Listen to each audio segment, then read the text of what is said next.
From Worldwide Technology, this is the AI Proving Ground podcast. Today, and every day, the ground beneath the AI world seems to shift. New tools, new breakthroughs, new challenges. For most of us, keeping up feels impossible. But for Jordan Wilson, that's the job. Jordan is the host of the Everyday AI Podcast, a daily podcast and newsletter that's become one of the most consistent, practical voices in a space known for noise. Jordan has subscribed to and experimented with hundreds of AI tools, spent thousands of hours in the weeds, and makes it make sense for the rest of us. And while his show mostly helps everyday professionals get smarter with AI, his vantage point offers something rare, a front row seat to how the technology is actually being adopted and stalled inside the world's biggest companies. This episode is for the leaders standing at that crossroads, the ones who know AI can transform their business but aren't sure how to move from experiments to real impact. So stick with us as Jordan walks us through how to make AI work at scale inside your organization. Let's get to it.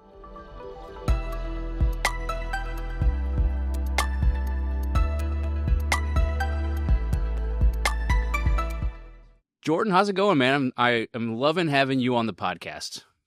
It's going well. Yeah, it's a treat from having to do my own podcast every day. When I get to come on another one like yours, I'm excited. Anytime I can double down and talk AI twice in a day, I'm ready to go. Well, I'm sure it's not only twice. I'm sure this is about the 100th or 150th time you've mentioned it just today. As I understand it, and as you've told me before, you subscribe to hundreds, if not thousands, of AI tools over the last several years. Just to kind of establish where you're coming from an AI perspective, walk us through briefly, kind of your AI journey, where it started, how you started subscribing to all these tools, and a little bit some of the expertise that you've picked up along the way. Yeah. So funny story for everyone else listening. I'll just jump straight into it. So I've actually known Brian here for a very long time, but we were journalists in college. So eventually I started my own company, and one thing that we did a lot of content writing, SEO, marketing, advertising, and about 2 years before ChatGPT was released, they actually released their earlier technology, GPT-3. And there was a couple, software companies out there that started using it right away. So my company and our team, we started using those back in 2020. And there was a certain point, starting to work with these, kind of precursors to today's large language models that we all, know and many of us love. There was some growing pains, right? Initially, it's you'd hit your head against the keyboard after you got over the fact of like, wow, this technology is great. But it got to a certain point when I learned how these models worked, and when I, understood the basics of, prompt engineering, I'm like, wait, these things can already write at a level that, me and Brian used to write at. So it was really that. And that was kind of an eye-opening point for me, and really what ultimately gave birth to, my company after that, Everyday AI. So, from there, it spiraled, right? Some of the ChatGPT, AI writing tools, I think I had at least 50 to 60 literally subscriptions to different ones that were just precursors to ChatGPT. We didn't use them all, right? But I at least went in there and tested them. And I think, it was a lot of that early, sandboxing those tools that when ChatGPT did come out, I think that was one of the reasons that myself and my team, we were able to really excel in what we were able to get out of the systems, because we had put in, at that point, hundreds of hours into better understanding the technology, or at least what it was up until that point. Yeah, no, absolutely. You certainly, the expertise that you've built over the last handful of years, if not even a little bit more than that, has given you a pretty much a front row seat to the development and, kind of usage of AI. Give us a little bit of a level set where you think the industry stands right now from an enterprise perspective. Your show, Everyday AI, does talk a lot about enterprise AI adoption, but you also focus on the common everyday AI user. Our podcast more, skewed towards the enterprise audience. Where do you see the AI industry right now? What's the opportunity? What are the challenges? Sure. It's changed. It's changed a lot. If you would have asked me this 3 or 6 months ago, I think I would have had a completely different answer. But I think where we're at now is most enterprise companies Whereas early 2022, 2023, a lot of companies were spending 6, 7 figures, building their own versions, right? And, investing heavily in building RAG pipelines and, all of that good technical stuff that a lot of it's, over my head.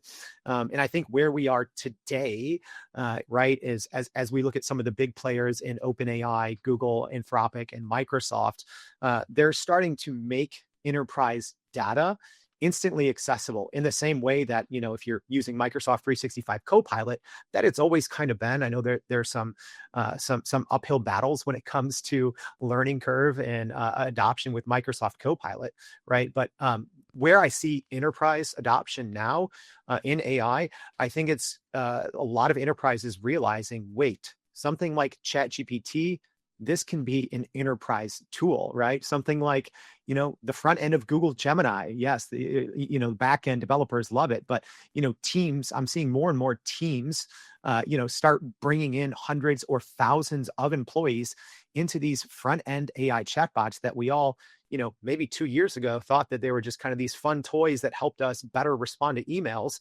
And what I've been saying all along, I'm like, no, these are AI business operating systems, right? And smart enterprises we've seen have started to move their day-to-day work inside of these models, even if they do have their own, company model that they've fine-tuned, even if they're, as an example, a Google organization or a, Microsoft organization, they're not just sticking to the respective, large language models of those companies. You have large teams, large organizations moving completely into these, what we think of, kind of these front end AI chatbots because of their capabilities and how much, they've expanded over the last couple of months. One very quick example, ChatGPT adding something like connectors, right? So now you can, as long as your IT team there gives you the thumbs up, and you can connect your enterprise data to ChatGPT. So it's not quite, what you would get out of RAG, but I like to say it gets you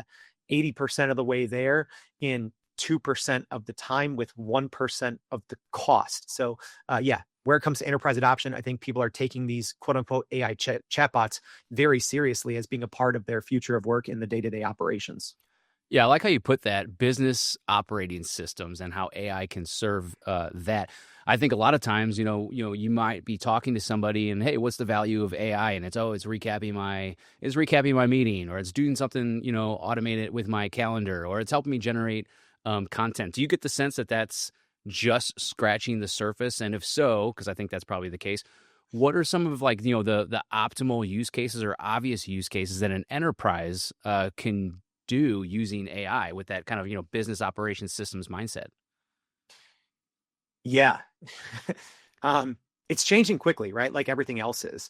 I mean, you're seeing some enterprise companies acquire AI browsers, right? And bringing like an agentic browser to the entire organization, right? So we can go down that rabbit hole if you want. But I mean, what I'm really seeing right now is the focus on taking what a large language model is capable of, especially since they've gone to reasoning by default, right? So gone are the old, not gone, but essentially gone are the old quote unquote transformer only large language models. And now for the most part, the models that we all use are agentic by default, right? They can reason, they can think ahead, they can plan in a very similar way that a human can.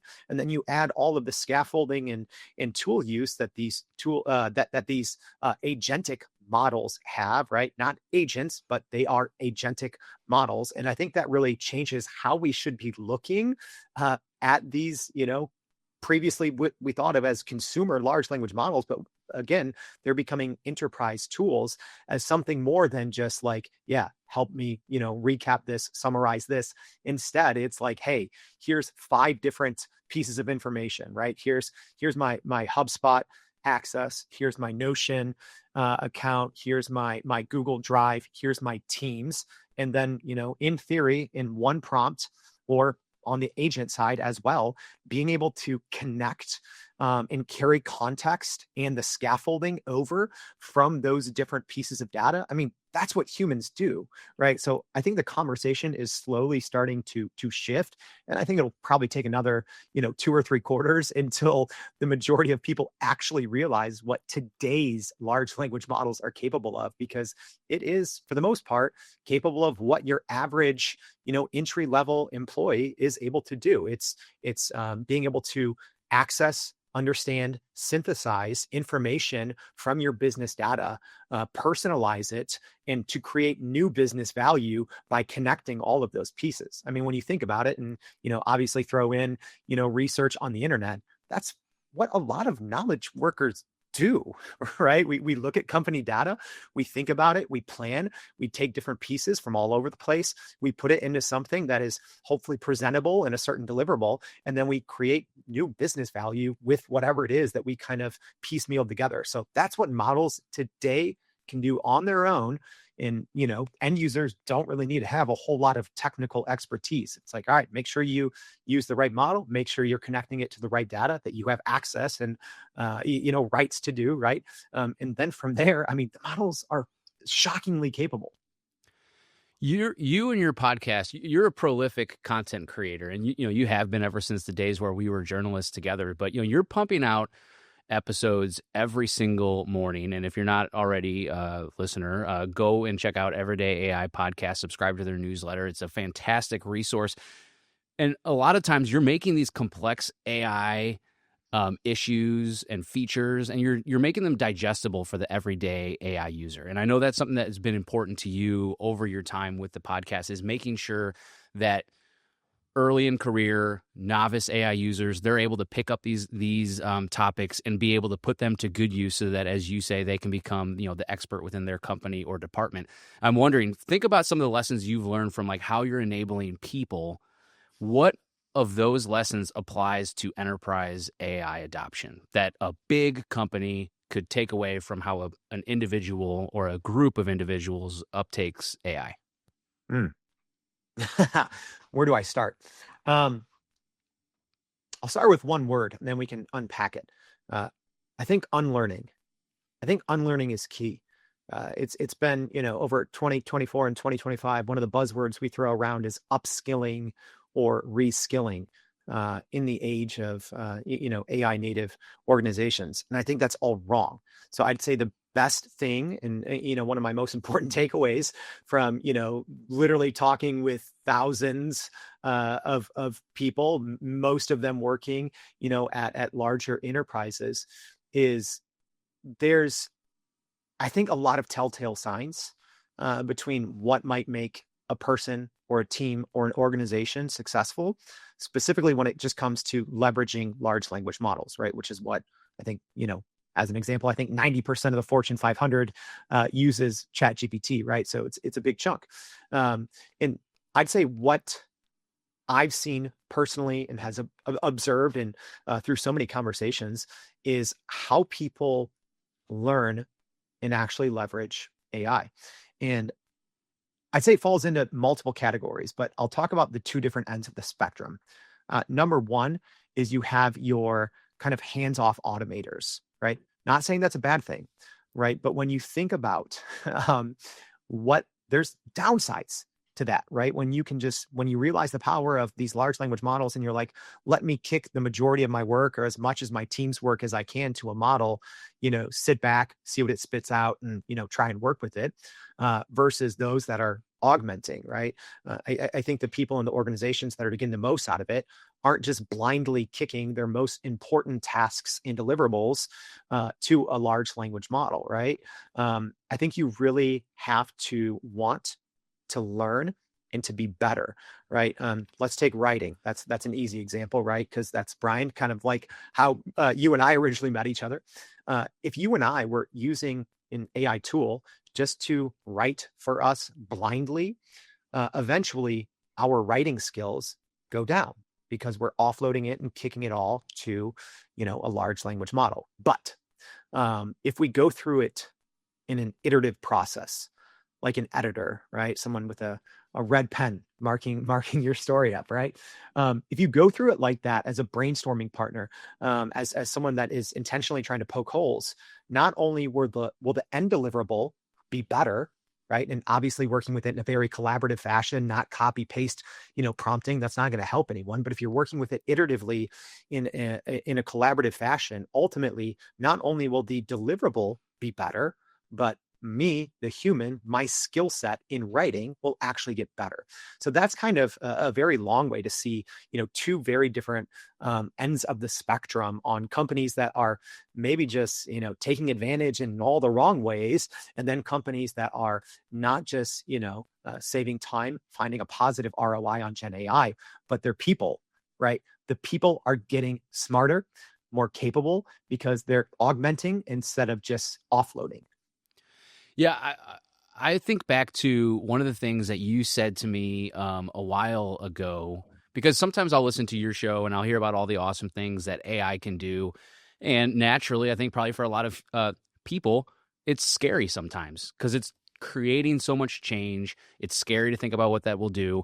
But, one of the things that I've spoken to you about that has kind of reassured me is that as a writer or as just kind of a general curious person, that type of personality and that type of persona is perhaps one of the best situated to take advantage of AI. And I'm going to parlay that into a question about for organizations out there today that are trying to figure out which of their employees are most primed to pick up AI and adopt it and utilize it to its full extent or to whatever they're capable of. What types of skills, soft skills or otherwise, should those organizations be using, recognizing that it does take some Q&A against the large language model to make sure that it's right? Yeah, I think you hit it on the head when you said soft skills, right?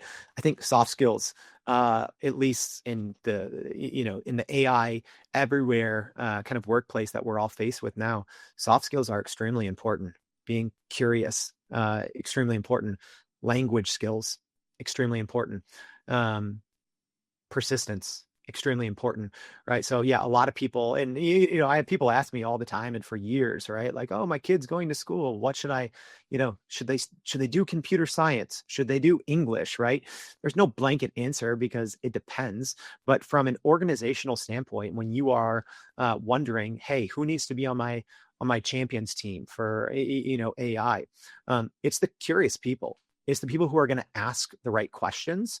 And we can get into, I'd love to talk about like first party reasoning data, right? But you need people who can ask questions, who are good listeners, who are solid communicators, and who can piece holes poke holes, find out where the leaks are, and then can talk and bring the right people together to fill those gaps. I think so often organizations look at the most technical people, right? And they're like, all right, who are our most technical people? Who are people that we can slap a label on their desk that says prompt engineer, right? I don't think that's the right. I don't think that's the right approach. You need people who are experienced in change management. You need people who are solid communicators, who are curious, and more importantly, they have to be adaptable. And yeah, so a lot of times it is soft skills.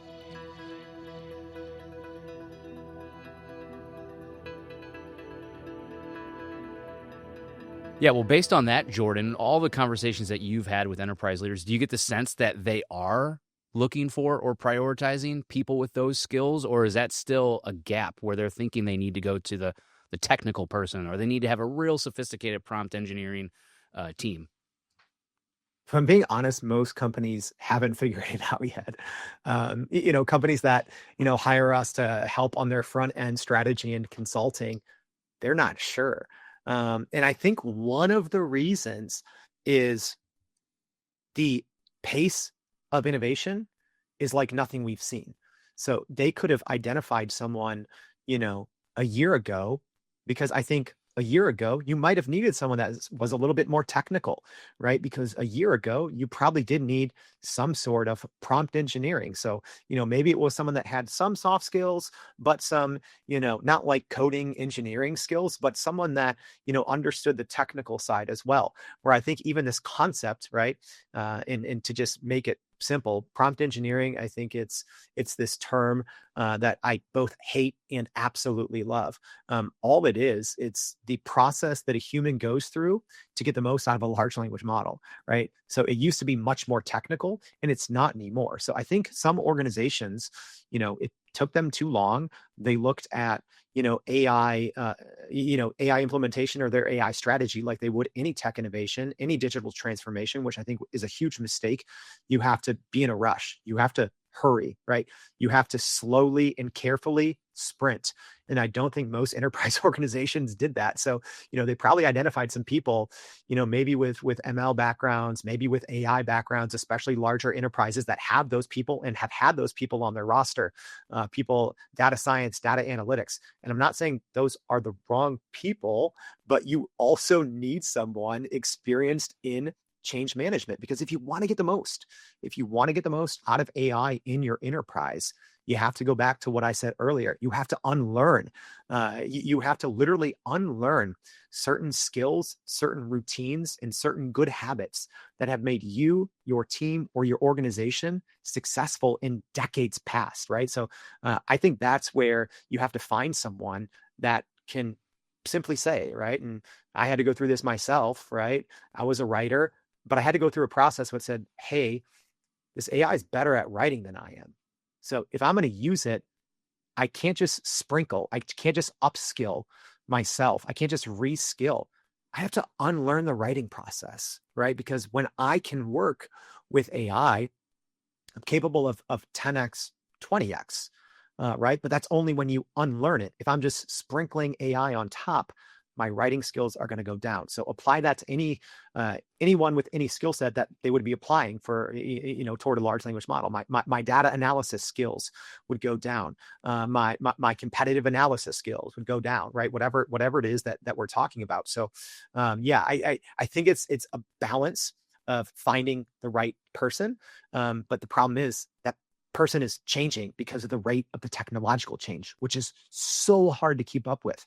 I spend hours every single day only doing that, and I can't do it, right? So it's like what you need, who you need is constantly changing at a pace when you look at, the internet, cloud, mobile, right? Other tech transformations of decades past, what we're looking at now with generative AI, you can't use your prior roadmap anymore because it's moot.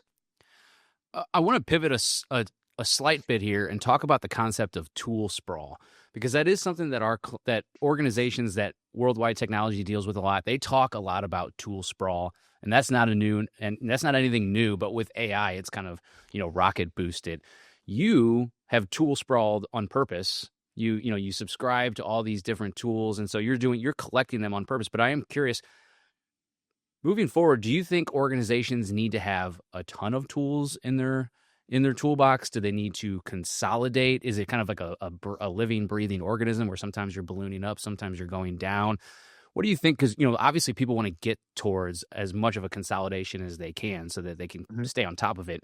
But to your point, you always need different things. New tools are being released. They tackle different use cases. So what do you think about that concept? Yeah, it's a good question. I think shiny object AI syndrome is one of the major reasons why certain organizations aren't getting more out of AI than they would expect to. Right. I did some work with a company last year. And even within a small marketing team, they were using more than 50 AI tools. Right. And after a couple hours of conversation, I think we finally, opened up their eyes on why that was the reason that some of their efforts were stalling. Yes, I use a ridiculous amount of AI tools, but most of them, I'm usually only sandboxing, right? But if you look at, what our team is using on a day-to-day basis, it's actually not a lot. It's a lot fewer than a lot of people might realize. And I think whether you're a small, medium business or, a Fortune 100, you need to have what I said. You need to have an AI business operating system, right? I've been a weird guy screaming about that for years. So that could just be Microsoft Copilot, but actually training your organization on that, which is a big thing people skip. Like I said, I've seen a lot of Microsoft and Google companies, or companies that use those, right, as your email provider, desktop software, etc., still use something like ChatGPT or Claude, but you need to pick that business operating system, and you need to start consolidating tool use, right? So if you do have, 3, 4, 5, a lot of companies, especially in the creative space, are still using 5, 10, or more different AI tools. Not saying you have to get rid of all of them, but the big companies, that's where they're going. I mean, look at what Google's done over the last couple of months, right? So all of a sudden, they have a state-of-the-art AI video model. They have a state-of-the-art AI image model, right? That's gone mega viral over the last couple of weeks. They have extremely capable text-to-speech models. So, you could have started collecting those and starting to build your processes around those. But I think you have to look at all these tools. And if you think that one of these tools, I always say, do they have $1 trillion market cap? Yes or no? And if the answer to that is no, then you have to be able to have a conversation with, okay, what happens if this tool, if this company, if this startup is gone next month, right? So I'm not discouraging people from exploring different, generative AI tools, but you shouldn't wrap up one of your most important day-to-day processes around a tool that is not one of the big boys, if I'm just being honest, right? It's way too risky, or at least have backups and redundancies, whether we're talking about, actual large language models, creative tools, AI agents, it doesn't matter. Again, I think a lot of them don't have as much staying power, or if OpenAI or Google or Anthropic or Microsoft, adds one feature, flips one switch, 10 of those tools that you thought were irreplaceable and now are ingrained in your day-to-day processes, they might go out of business very quickly, right? So again, I think you just have to be very strategic with AI tool use. This episode is supported by Cyera. Cyera offers data security posture management to discover, classify, and protect sensitive data. Enhance your data security with Cyera's automated protection solutions. Another quick pivot here. I want to talk about that MIT study that came out at this point a couple weeks ago. You had an episode shortly after that report released, and for a reminder of anybody that is listening here, the headlines that I'm sure you saw were 95% of the AI projects fail to deliver ROI or get out of a POC stage. You roasted this study on one of your episodes. It was an entertaining episode, to say the least. I think it gets to a nugget of wisdom there, a kernel of truth, certainly sensationalized. But give me your take on that study, and then on the back half of your answer, what's your perspective on why a lot of AI projects stall, or do they just need more runway to work? Yeah. Great question. And I think this is where, it's just important to very briefly touch on my background, right? My background's in journalism and then marketing and now AI. If I had to split my career into thirds, part of this, it's the media's fault, right? They saw this study. Oh, that's a sexy headline. We're going to get clicks from this, right? It's obviously, I won't say funny because it's sad, right? A lot of big publishers are losing money because of, AI answer engines. So they're not getting clicks. So they're having to write things. And a lot of times it's about AI that drive clicks, right? If it doesn't bleed, it if it bleeds, it leads, right? So I will say, I think a lot of the media didn't read the study. The study did not take long to read. It was, 30 something pages, took an hour. I know most of the media companies did not read the study, because you can tell they didn't read it. Because if you would read it, you would see that it's not a good study. It's one of the worst that I've ever read, and I read a lot. So let's just go to the main stat there, right? This 95% failure rate of AI pilots. It was based on 52 interviews. Yeah, go read the study. It was based on 52 interviews. And these weren't even auditive or quantifiable interviews. These were qualitative interviews, right? So essentially, the authors labeled them as directionally accurate, right? Saying like, hey, these are just estimates and this isn't even precise. On 52 interviews, that's where that 95% stat came from. And not only that, I mean, that's a laughably small sample size, right? But the way that they judged success on these AI pilots, it's hard for me not to chuckle because this is it's atrocious, really. They judged it had to show up a positive ROI on the P&L within 6 months, right? Like that's asinine. This is one of those studies, and I think unfortunately, companies are intentionally doing this because they know that they can get good play and good press, and they can get eyes on their product. And ultimately, this was a product, right? MIT was promoting.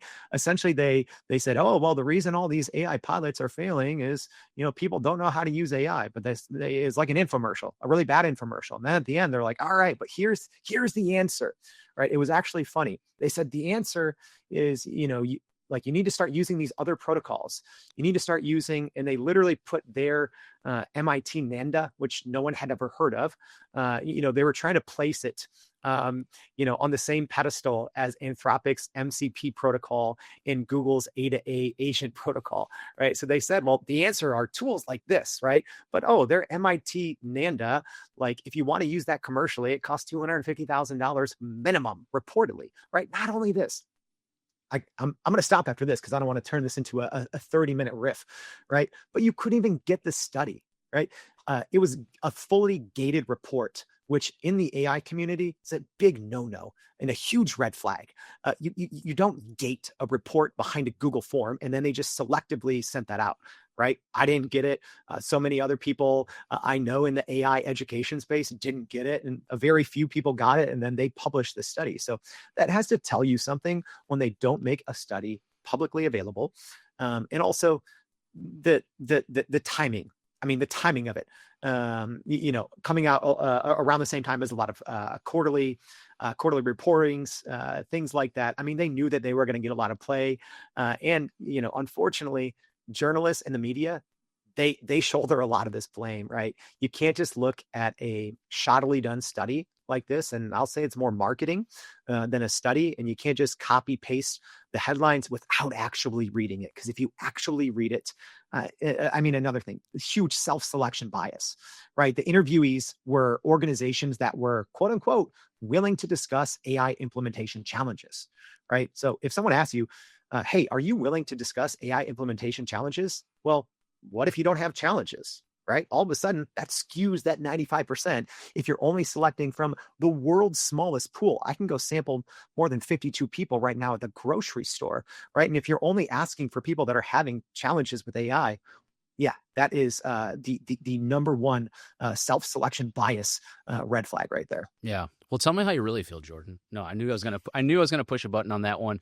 I do want to push back a little bit, though. I agree with the merits of what you're talking about with that study, but lots of conversation that we have here at Worldwide Technology with clients that come through our doors or if we're visiting them in their offices, they do struggle to get AI projects out of the POC phase. I don't know anybody that's saying it has to work in 6 months or we're going to trash it, but the fact remains, it's hard to do these things. Mm-hmm.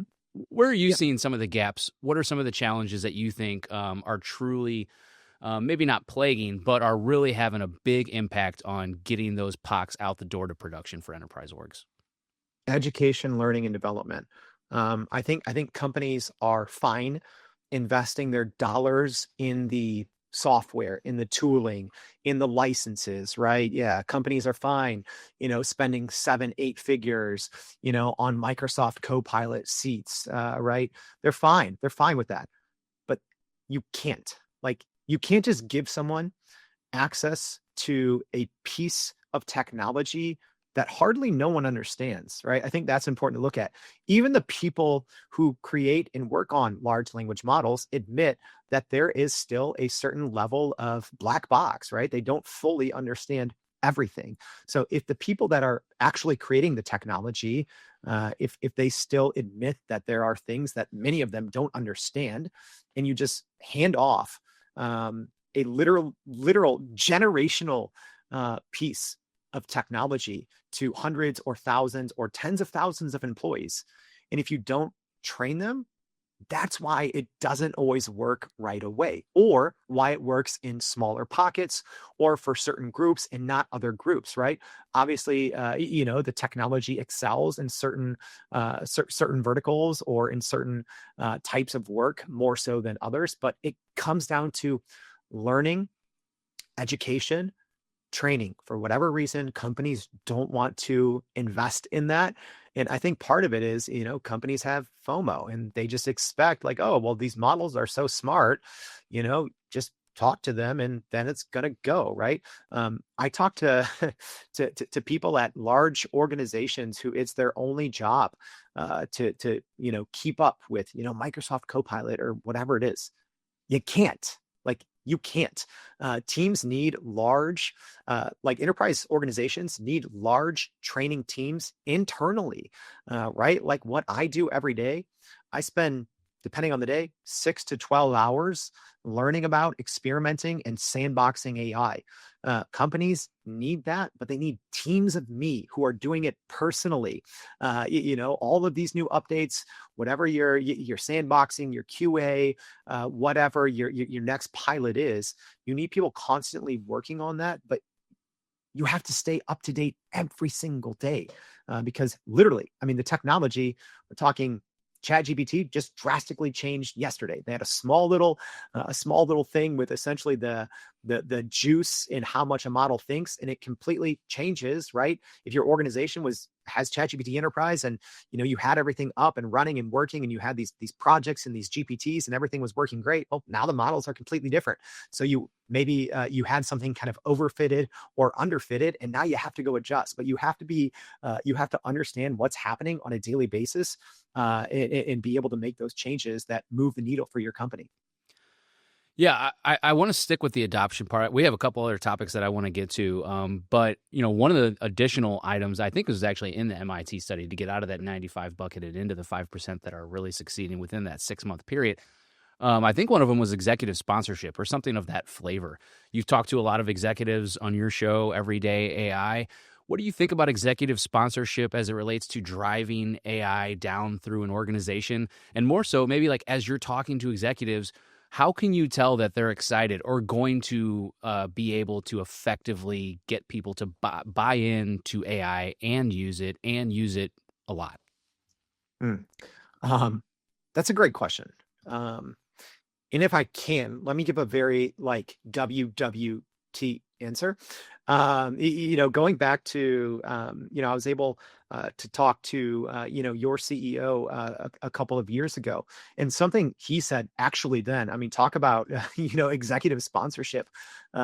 He had a great nugget in our conversation where he essentially said, meeting with his executive team, and he said, hey, if it's not AI first, AI native, don't bring it to me, right? And this was 2 years ago.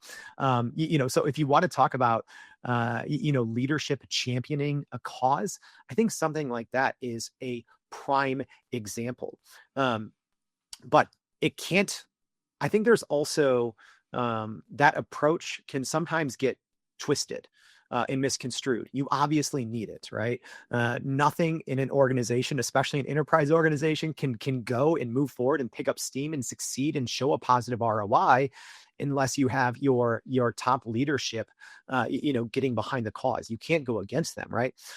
But I think sometimes that turns into a crutch. And what I mean by that is there's a fine line between something like executive sponsorship and top-down leadership, right? You also can't just say randomly one day, and I've seen this happen all the time, hey, team of, 5,000 employees, we're switching from Copilot to Gemini next quarter because Gemini's models are better. Final answer. And we also need to, increase productivity by 30% and reduce headcount by 10%. right? You can't do that. And unfortunately, a lot of organizations are doing that top-down approach. And there's a lot of reasons why it doesn't work, but you have to go back to people management. This is change management. AI implementation is not a technical projects. It's a people project. And, you kind of touched on it earlier, Brian, as these models, and, we're going to be talking about agents more, as these things get more and more capable, organizations that still haven't fully implemented AI from top to bottom, the employees are scared. Let's be honest, right? So if you get a top-down kind of edict from a leader, and you're like, oh gosh, it looks like this, this tool or this AI or this agent can kind of do a lot of my job, right? So you literally have self-sabotagers all over the place, right? It is way more common than people think of, especially in enterprise organizations that essentially just kick, kick the can and don't fully implement an AI project the way that they should or could, because they're like, well, this is going to replace a big part of what my team does. So, well, if we never, integrate it to begin with, we don't have to worry about it. And I think that's, an overlooked cause of a lot of, whether you call a pilot or an implementation failing when it's top down. So yeah, I think you have to find that nice balance between, the executive sponsorship and not falling into that, top down directive, because people do feel threatened by that. Yeah. Well, you'd mentioned agents. Shockingly, that was the first time I think we had mentioned agents, and we're 40 minutes in maybe. 2025 called the year of the agent many months ago. Agents has a ton of buzz around it. I'm a little tired of hearing about like, oh, it can go and book my air flight travel, and then it can get my restaurant, and then it can get my hotel. Give me something a little bit more tangible for a business. What's the immediate use case and usage for agents in the enterprise setting, and where do you think it'll go in the near to mid future? Sure. I think even the word agent is very confusing, right? Because when you talk about capabilities, I think like you have to separate and also understand the difference between a large language model, between an AI powered workflow, between an agentic model and an actual agent, right? So an agent is a piece of technology powered by at least one or sometimes a dozen different AI models. And sometimes there's sub agents as well. And you essentially give the agent a goal, right?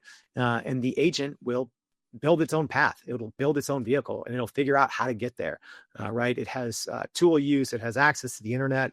Many agents have, virtual browsers. They have terminal access, right? So literally the same type of tooling that a human would have sitting in front of the computer, right? Yeah, I can go to a website, you can log it in, save your credentials. It can have access to your dynamic, company data.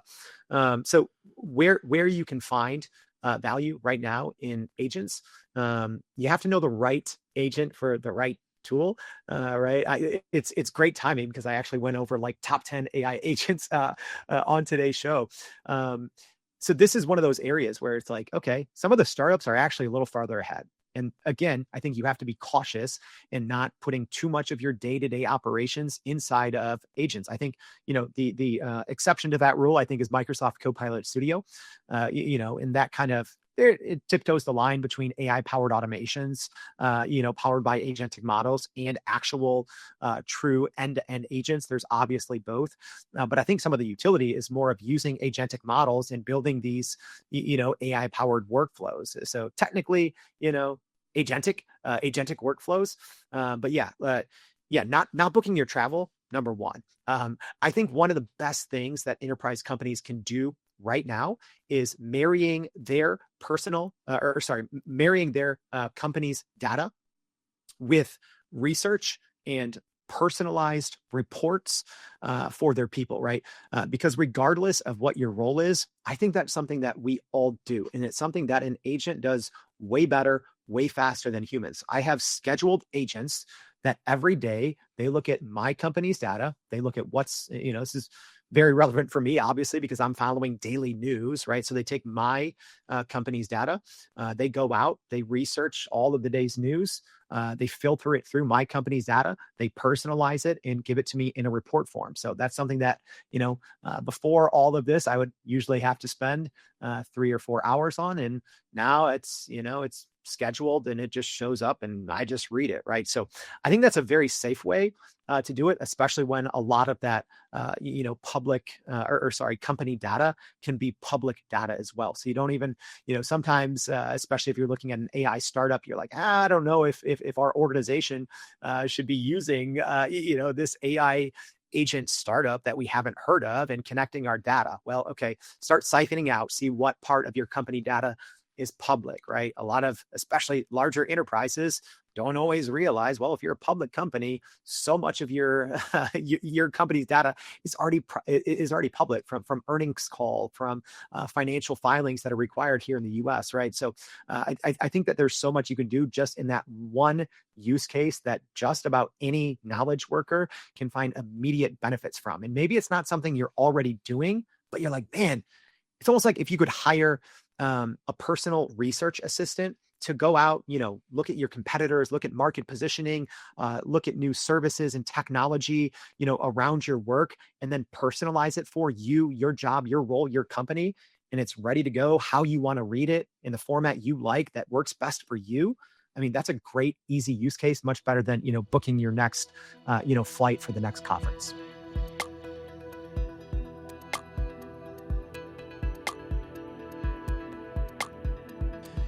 I want to go back to training. I know you don't like the word upskilling or things of that nature, but let's just say, for a majority of listeners that are perhaps out there right now, they've experimented or they're using AI on a relative regular basis, but they're not using a lot of tools. Let's say they just use ChatGPT or they're just using Copilot.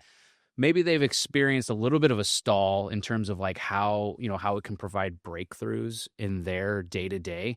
What can they do to break through that stall phase? Is it just continued tinkering? Is it trying something new? Maybe a little bit beyond your unlearning answer, but like what can they do to reach the next level? Because inevitably there will be. It's a great question.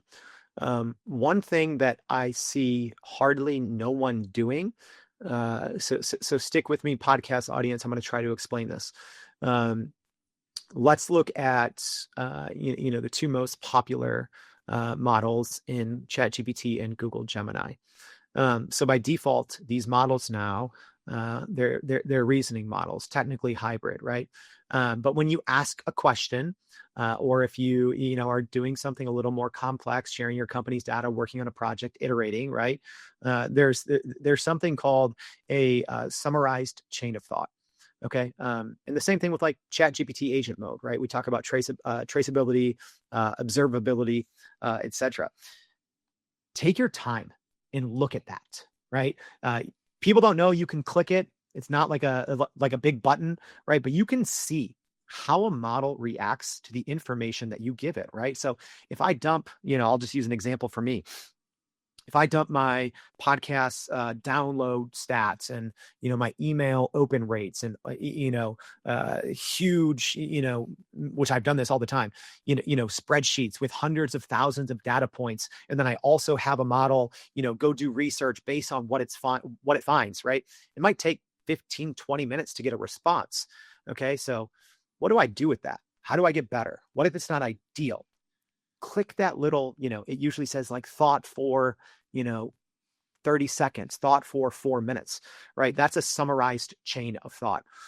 So you can see how a large language model takes on a task. This is if I were to give, Brian, if I were to give you the same assignment, this would be me sitting over your shoulder, taking notes exactly on what you're doing. Okay, first, Brian is opening up the spreadsheet. Then he's scrolling through and, it looks like he is adding a filter in this row in order to sort only cells that contain the word podcast, whatever, right?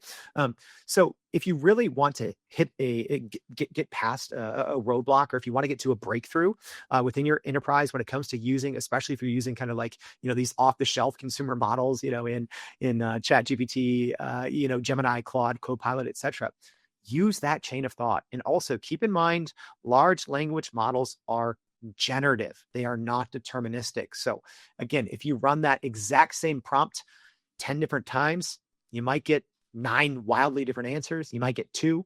You might get, a variation of 3 different things, but read the chain of thought, because that's going to tell you what you should have done differently to begin with, because you're going to see where the model, like if I was watching over your shoulder, Brian, and I'm like, oh man, you filtered Z to A. You actually should have written a formula in that cell first before you did that. So now I know next time, right, I need to put that in my instructions, in my prompt to that large language model. So I think that's just a simple cheat code that's available for anyone using these systems that, again, I don't know anyone else. Maybe I'm too dorky, but I think it's such a cheat code that's sitting right there in front of us. Yeah. You brought that up on your podcast a long time ago, and it's a foundational element that works almost every single time. It helps you understand how the model is working, and it helps you write better prompts. You kind of know how to train it, how to coach it, how to say, how to respond to whatever it's giving. So that's an excellent piece of advice that I would give to anybody as well. I know we're coming up on time here. I do want to ask you, just before we leave, you've always been someone, dating back to our days at the Daily Egyptian. Yeah, that's a newspaper down in Southern Illinois. When we were teenagers, you've always been somebody who's been looking ahead to what's coming next. And for the most part, you've been right about a lot of these things that are coming ahead. You're obviously well plugged in with AI. Take us out as far as you can in terms of what's coming down the line in the future and how that's going to change, how we work. Yeah. I think agentic browsers are going to be more impactful in the short run than general use agents, right? So an easy example of that, right? ChatGPT's agent. I mean, you have to, they're a serious player, right? They have 700 million weekly active users. They're technically, if they ever go public, they'd be one of the biggest companies in the world. So you can't ignore, their technology. And even though their agent right now isn't the best, they're reportedly going to be releasing an agentic browser soon, right? Perplexity has their version. Comet, Google has been testing, and I've been using it. It's really good. Their Project Mariner. So I'll say, and we kind of talked about, I think it was Atlassian acquired Dia. So a literal enterprise company acquired an agentic browser to use it, right, for their company. So I think agentic browsers are going to have a more short-term impact than agents, but agents aren't going anywhere, right? I said 2 years ago, agents too soon. Last year, I said agents not yet. Even right now, I'm like, agents, they're getting there. But if you want to get a taste of the technology, use an agentic browser. OpenAI should be releasing theirs, reportedly anytime, this fall. That's one thing. The other thing looking forward is one thing that I think business leaders are always grappling with, and sometimes individual employees, is what happens if AI works, right? And I'm telling you, if you invest, right? So if you're out there listening, if you're a decision maker, if you're the leader of a large enterprise organization, if you're not finding positive ROI on Gen AI, I can almost guarantee it's because you're not training and educating your people. Once you do that, you will see great gains, right?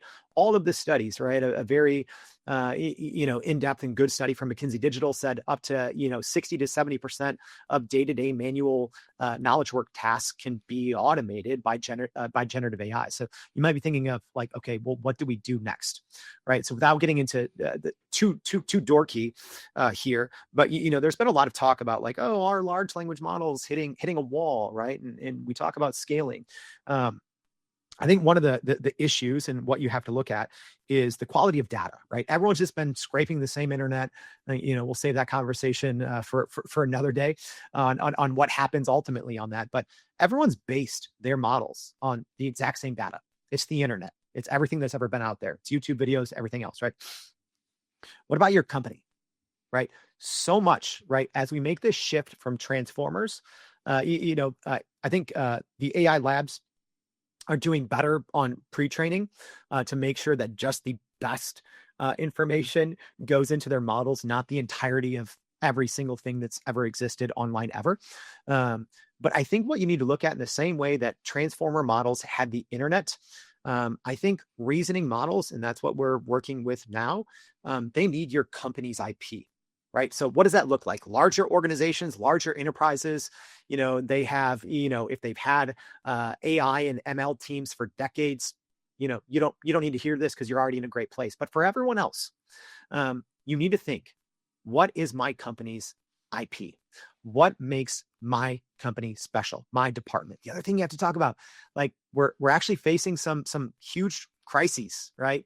Between recent college graduates not being able to get a job and being woefully undertrained on AI because colleges banned it. So now we're going through this crisis of large enterprise organizations can't find skilled enough recent graduates. And, we're coming up on this silver tsunami where a lot of organizations are going to be losing literally centuries of subject matter expertise. So when you start getting gains, productivity gains from generative AI, and you're like, okay, well, what do we do now? Do we just cut 20%, right? If you get 20% gains, you cut 20%. No, you need to start working on what I call first company reasoning data.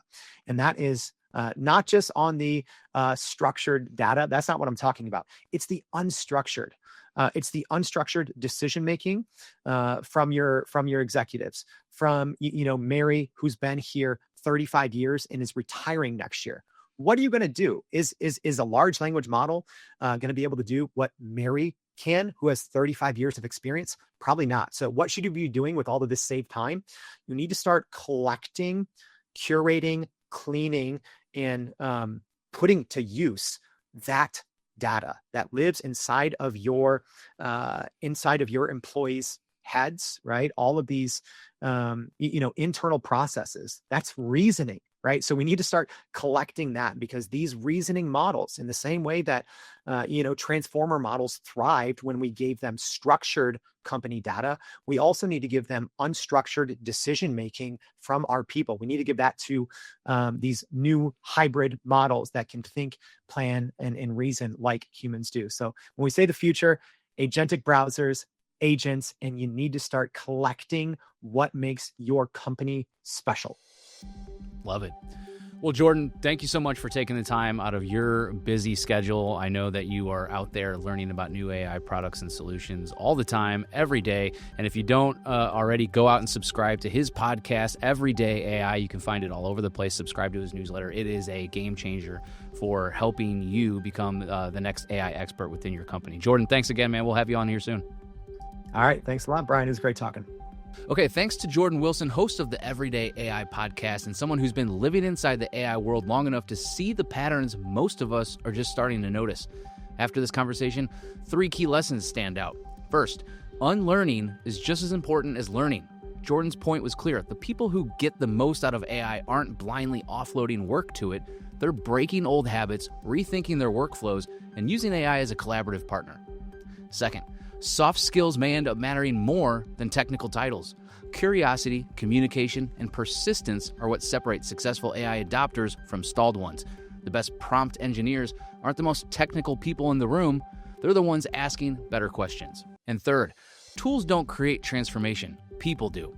You can buy licenses, roll out models, and spin up pilots, but if you don't invest in teaching people how to use them, nothing's going to stick.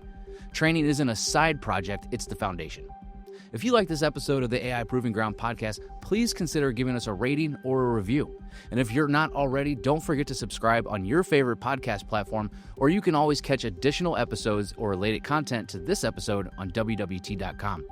This episode was co-produced by Naz Baker and Kara Kuhn. Our audio and video engineer is John Knobloch. My name is Brian Felt. We'll see you next time.